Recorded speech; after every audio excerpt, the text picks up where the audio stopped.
Bonjour à tous, namasté, c'est Gilles Mansillon, je reviens à vous aujourd'hui pour continuer ma discussion. Je suis appelé à discuter un petit peu des nouvelles énergies qui sont là ici en 2015.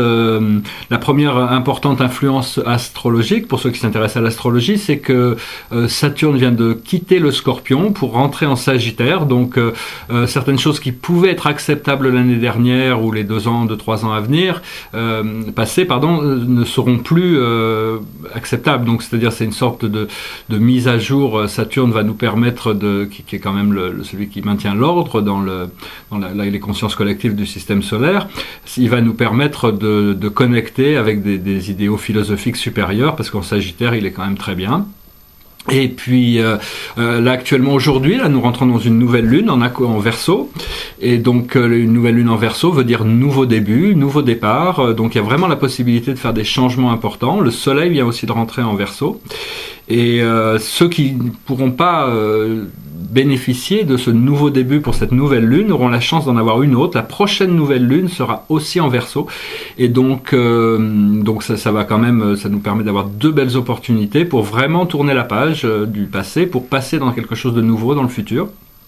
Et également demain, nous rentrons dans une période où Mercure va avoir cet aspect rétrograde, et donc beaucoup d'astronomes sont toujours d'astrologues, pardon, je fais des lapsus, c'est un peu la même chose, mais sont quand même très préoccupés par cette histoire de rétrograde, en Mercure rétrograde, alors qu'en réalité, ce qui se passe, c'est que c'est notre esprit mental a l'opportunité de ralentir. Donc pour les gens qui ne vivent que dans le mental, c'est sûr que ça ralentit, ça crée des problèmes, ça crée beaucoup de choses, mais ça nous permet de réviser, de ralentir notre procédé de pensée. Il faut se relaxer, il faut au plus on arrive à contrôler le flot de nos pensées pour qu'elles soient calmes, éventuellement pour se déplacer au-delà des pensées, et donc au plus on accélère notre conscience, parce qu'en réalité la vie au plus c'est quelque chose qui dans le temps linéaire on s'aperçoit pas de la vitesse des choses, car en réalité la matière n'existe pas, c'est juste qu'elle est créée, elle se désagrège et elle se recrée à une vitesse qui est tellement phénoménale, elle donne l'apparence de solidité, mais en réalité toutes ces choses seront compréhensibles bientôt, au fur et à mesure qu'on s'ouvre à des niveaux de conscience supérieurs. Et donc bon, quand on cherche à avancer dans sa conscience, il faut essayer de se tourner vers le monde de l'esprit, le monde spirituel, qui est un monde réel pour ceux qui l'ont déjà découvert ou qui ne l'ont pas encore découvert. En réalité, l'esprit est toujours présent, est présent partout. Il n'y a pas un endroit, un moment où l'esprit n'est pas là. Nous sommes esprit d'ailleurs. Et donc, ce qu'il faut, c'est pouvoir recevoir l'information, recevoir la guidance. Qu'est-ce que nos guides nous enseignent, ce qui nous guide selon ce que l'on leur a demandé de faire. Donc, la guidance est toujours parfaite. Après ça, est-ce qu'on est capable de la suivre au pied de la lettre? C'est toute une histoire encore. Mais déjà, de pouvoir se sentir connecté au monde spirituel, de savoir qu'une fois qu'on s'ouvre à la conscience unifiée, on s'aperçoit que l'esprit de l'univers, l'esprit divin, et au-delà de l'univers même, mais bon, dans notre univers, l'esprit divin est présent dans tous les êtres qu'on rencontre. C'est-à-dire, il y a toujours, qui que ce soit que vous rencontriez, quelle que soit la situation, il y a la présence du Créateur à l'intérieur des personnes que vous rencontrez, et bien que, quel que soit le discours, la vibration, la fréquence dont vous communiquez avec ces gens que vous rencontrez, il est possible pour l'esprit divin, ou vos guides, ou le monde spirituel, de communiquer à travers les êtres que vous rencontrez. C'est juste une question que votre esprit mental, votre perception consciente,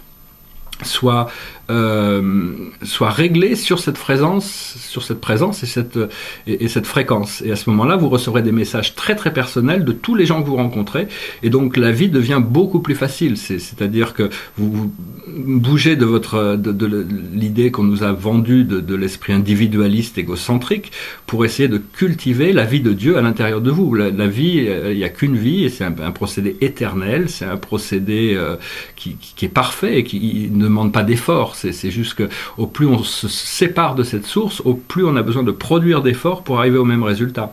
Et donc rester en alignement et demander à ce que votre vie soit claire, soit rendue agréable. Donc c'est vraiment à nous de faire les demandes. Une fois qu'on est connecté au cœur, on peut connecter à ce qui est vrai pour nous, et on s'aperçoit qu'en fin de compte on est fait de tous les états. C'est-à-dire on peut être fait de chaos, ou on peut être fait d'harmonie, on peut être fait de souffrance ou de joie. choix. Donc c'est vraiment un choix de fréquence. On n'a pas l'impression d'avoir le choix. Quand les choses nous arrivent, c'est juste quand il y a une fréquence qui nous arrive qui n'est pas vraiment voulue, qui n'est pas agréable, où on se met en colère, où on est... C'est-à-dire que c'est toujours une relation à un contexte, c'est-à-dire que l'esprit mental, que ce soit l'esprit mental, s'exprime toujours à l'intérieur d'un contexte, c'est-à-dire que si les choses si une situation apporte des émotions positives ou négatives, c'est parce qu'elles sont relayées à une vérité qu'on conçoit ou une croyance. Et donc c'est juste une question de pouvoir arriver à trouver la bonne mesure, le bon point de reconnaissance des événements pour savoir ce qu'elles ont à nous apporter, mais sans avoir besoin d'être liés négativement aux situations et aux gens. Ça ne veut pas dire qu'une fois qu'on est dans le flow, tout se passe naturellement, mais c'est pas pour ça que les gens qu'on va rencontrer seront nécessairement dans le flow. Ils vont augmenter leur vibration pour matcher la vôtre, pour rencontrer la vôtre, mais il ne faut pas non plus prendre leurs problèmes pour les vôtres. Et bien qu'on soit quand même tous connectés. On peut pas vraiment perdre le support de l'univers, le côté bienveillant de la vie qui travaille pour nous. Ça, c'est pas quelque chose qui est possible de le perdre. Par contre, on peut créer des situations où on se sépare de cette conscience, sépare de cette possibilité.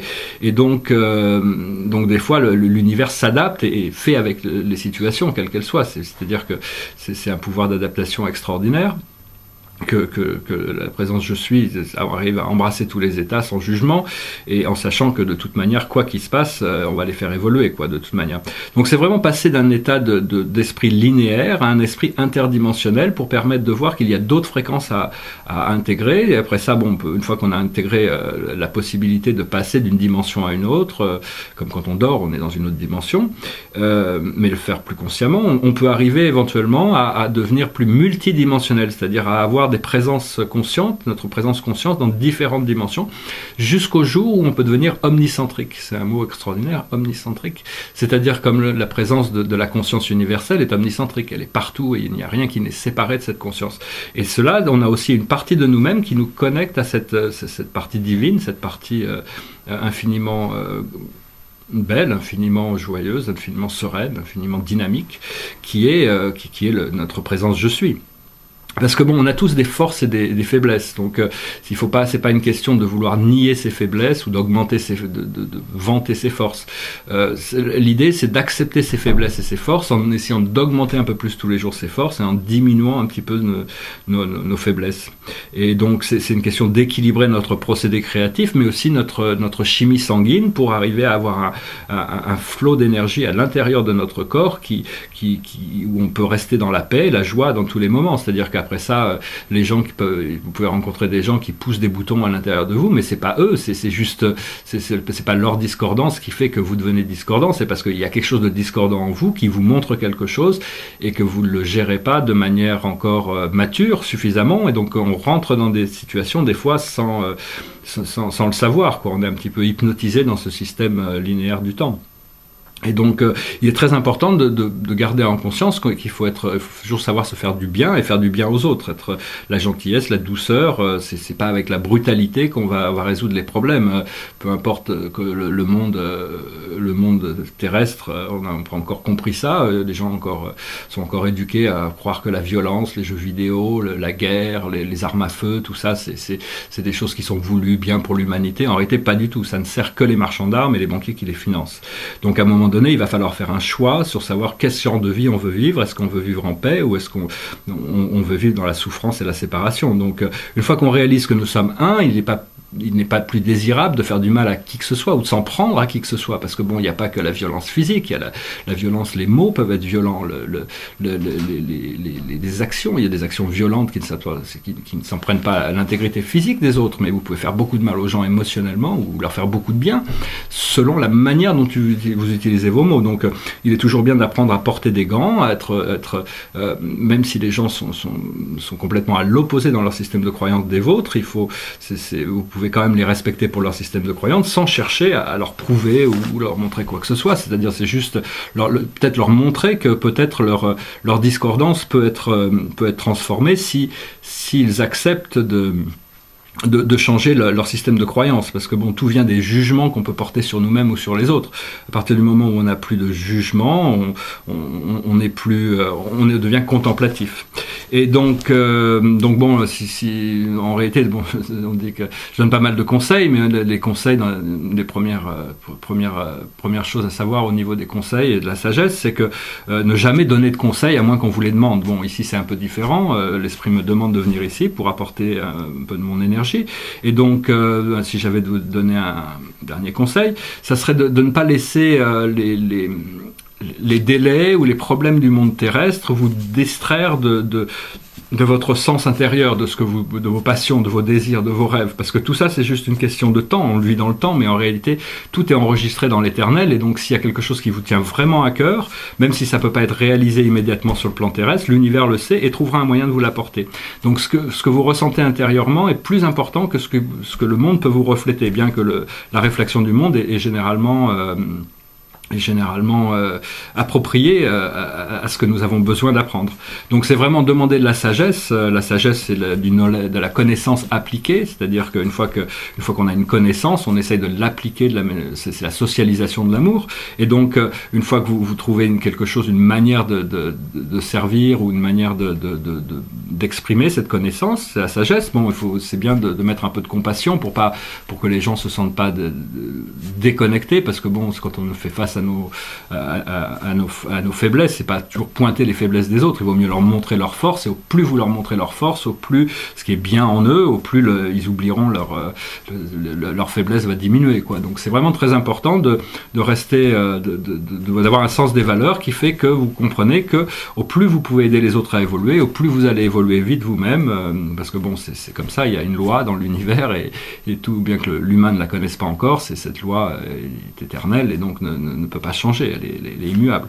Et donc cette loi, c'est vraiment un concept, c'est une force qui est là pour nous éduquer jusqu'à nous ramener à notre source.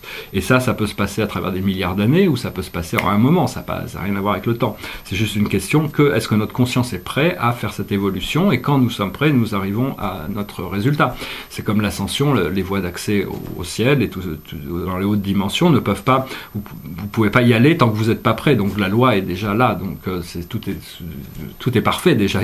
C'est pas une question de transformer le monde pour transformer quelque chose qui va pas en quelque chose qui va. C'est juste contempler la perfection. Au plus vous la contemplez, au plus les imperfections disparaissent, et au plus la vie devient facile pour tout le monde. Voilà, je vous souhaite une excellente journée, et puis je vous dis à bientôt. Namasté.